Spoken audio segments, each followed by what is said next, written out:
I think I totally share that.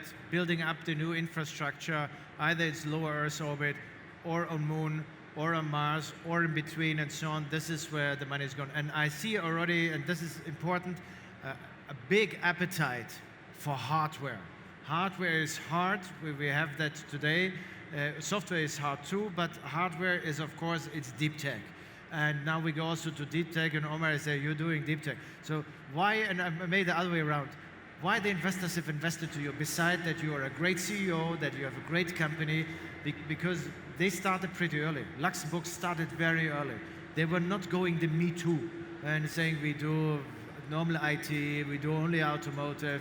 So there's still this stereotype, investing in space is a risky thing. So why they invested?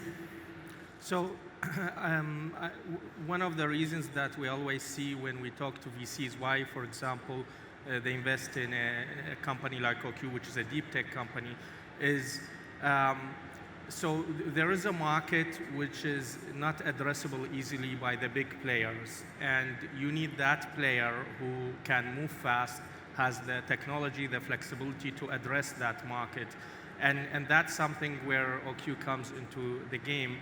Plus other aspects that we addressed early on, like, for example, having patents in 5G over satellite, which are now part of the standard. This is actually of big value to some investors or strategic investors who actually try to get hands on patents that then become part of the telecom standard that will be in every cellular chip over satellite, for example. Spectrum access. And I think CST played a big role here also, like having the right spectrum to go to the market and address that. Plus being able to scale up quickly and move fast, like for us being able to attract Aramco as a client.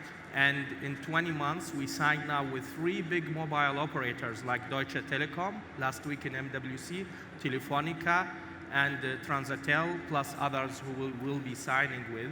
Is a sign that new space and deep tech companies could actually have a value on the technology, but also commercially addressing a market, which, let's say, if you look at the big players, like if you have a geo satellite that is 10 to 15 year old and you can't easily adapt that, I mean, either you have to invest a lot of money in building everything from scratch in a LEO constellation, or really work with companies which are already there. And I think this is a good point for the investors, but also for the audience. When you see a lot of communication companies, the typical Telefonica, Telecom, AT&T, and so on, they have a little bit space, but I think it's just camouflaging a little bit.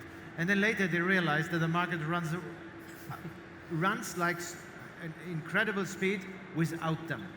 I think this is the opportunity also for Frank, for can I add investors. one more thing? Because Yes. I think it will be very short, I promise. I think one of the biggest reasons why we invest in space, want to invest in space, but also why we should invest in space is to be able to fix what we have wrong here on our planet a little bit, because we look at it from a more impact and sustainability perspective as well. So we'll look at environment monitoring, climate change, agricultural monitoring, increasing internet connectivity. So these are also some of the reasons why we would put money in space ventures. I think there's not a problem when you have sustainability on the one side, and even having a commercial sustainability, because you have to track the emissions to make an offset.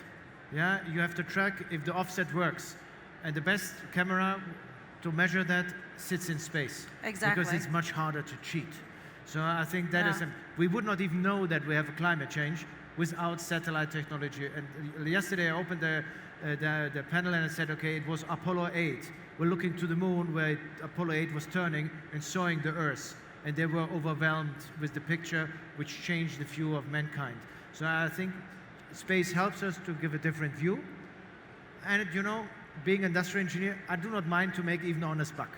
Yeah, so I think you can do both. And space gives these two capabilities: connecting the last billions, making us more sustainable.